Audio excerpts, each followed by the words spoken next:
नमस्कार। चलिए, आज बात करते हैं इस सिस्टम की जो भारत में एकेडमिक करियर की दिशा तय करता है। इसका नाम है एकेडमिक परफॉर्मेंस इंडिकेटर, या जिसे हम सब एपीआई के नाम से जानते हैं।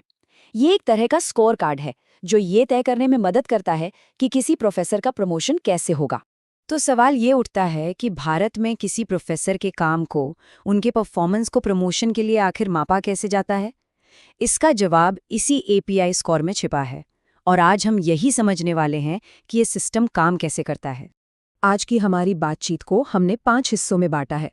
सबसे पहले देखेंगे कि ये एकेडमिक स्कोर कार्ड है क्या। फिर इसकी 3 कैटेगरीज को समझेंगे। उसके बाद देखेंगे कि पॉइंट्स की गिनती कैसे होती है। एपीआई और करियर एडवांसमेंट स्कीम यानी सीएएस का क्या कनेक्शन है, ये भी जानेंगे। और आखिर में इसका असर सिर्फ फैकल्टी प्रमोशन से कितना आगे है, इस पर भी बात करेंगे। तो चलिए सबसे पहले और सबसे ज़रूरी सवाल से शुरू करते हैं। आखिर ये एपीआई है क्या? देखिए, एपीआई का पूरा नाम है एकेडमिक परफॉर्मेंस इंडिकेटर।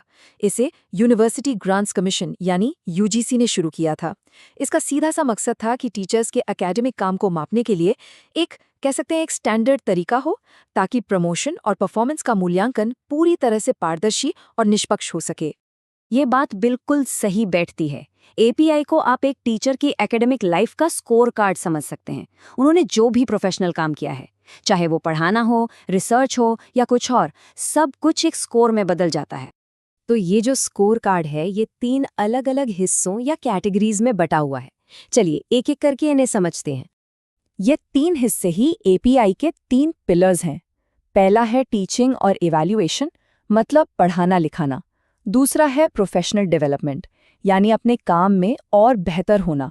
और तीसरा, जो बहुत अहम है, वो है रिसर्च और एकेडमिक योगदान। कैटेगरी 1, जैसा कि नाम से ही जाहिर है, पूरी तरह से टीचिंग पर फोकस करती है। मतलब लेक्चर्स देना, प्रैक्टिकल्स करवाना, स्टूडेंट्स को गाइड करना, एग्जाम ड्यूटी करना, यानी एक टीचर का जो कोर काम होता है, वो सब इसमें आता है। अब आती है कैटेगरी 2। ये क्लासरूम से बाहर के योगदान के बारे में है, जैसे सेमिनार और वर्कशॉप में हिस्सा लेना, कॉलेज या यूनिवर्सिटी के किसी एडमिनिस्ट्रेटिव काम में मदद करना, कोई एकेडमिक इवेंट ऑर्गेनाइज करना, ये सारी चीजें इसमें गिनी जाती हैं। और फिर है कैटेगरी 3, जो पूरी तरह से रिसर्च और नए एकेडमिक योगदान पर आधारित है। यहीं पर असल में पॉइंट्स बनते हैं, जैसे किसी अच्छे जर्नल में रिसर्च पेपर पब्लिश करना, किताबें लिखना, कोई रिसर्च प्रोजेक्ट हासिल करना या फिर पीएचडी स्टूडेंट्स को गाइड करना। ठीक है, तो अब हम तीनों कैटेगरीज को समझ गए हैं, पर सबसे बड़ा सवाल ये है कि इसमें पॉइंट्स मिलते कैसे हैं, खासकर उस तीसरी कैटेगरी में जहां रिसर्च की बात हो रही है। देखिए, एक बात समझना जरूरी है। पहली और दूसरी कैटेगरी का मूल्यांकन तो ज्यादातर इंस्टीट्यूट अपने लेवल पर कर लेता है, लेकिन कैटेगरी 3 यानी रिसर्च वाली कैटेगरी के लिए यूजीसी ने एक बहुत ही डिटेल्ड और यूनिवर्सल पॉइंट सिस्टम बनाया है। जैसे अगर कोई अपना research paper web of science या स्कोपस जैसे टॉप जर्नल्स में पब्लिश करता है, तो उसे बहुत ज्यादा पॉइंट्स मिलते हैं। आप देखिए, एक Q1 जर्नल के पेपर के लिए सीधे 25 पॉइंट्स मिल सकते हैं, वहीं दूसरे यूजीसी लिस्टेड जर्नल्स के लिए 6 से 10 पॉइंट्स तक मिलते हैं। तो फर्क साफ है।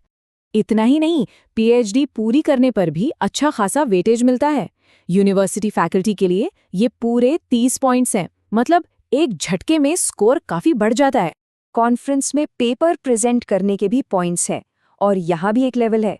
अगर इंटरनेशनल कॉन्फ्रेंस है तो 10 पॉइंट्स, नेशनल है तो 7.5 और स्टेट लेवल पर 5 पॉइंट्स। हर लेवल की अपनी वैल्यू है।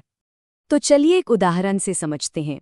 मान लीजिए किसी असिस्टेंट प्रोफेसर को टीचिंग यानी कैटेगरी 1 में 60 पॉइंट्स मिले, को करिकुलर एक्टिविटीज यानी कैटेगरी 2 में 25 पॉइंट्स मिले और रिसर्च यानी कैटेगरी 3 में 50 पॉइंट्स।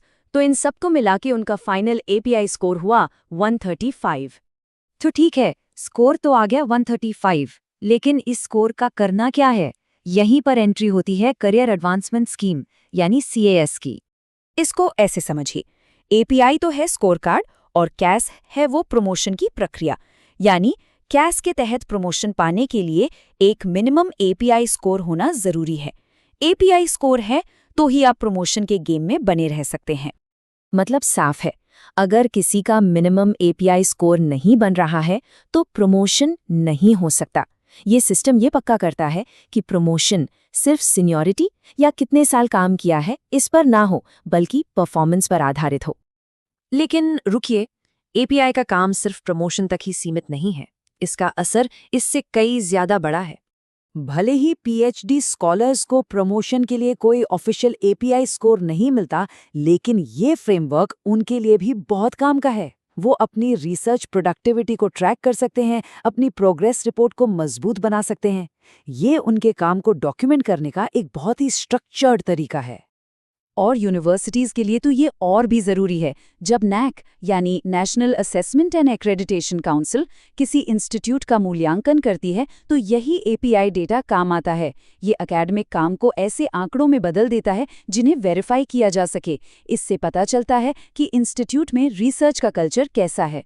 तो आखिर में ये सवाल बचता है, क्या एपीआई सिस्टम वाकई में अकादमिक काबिलियत को मापने का सही तरीका है, या फिर ये बस नंबरों का एक खेल बन के रह गया है?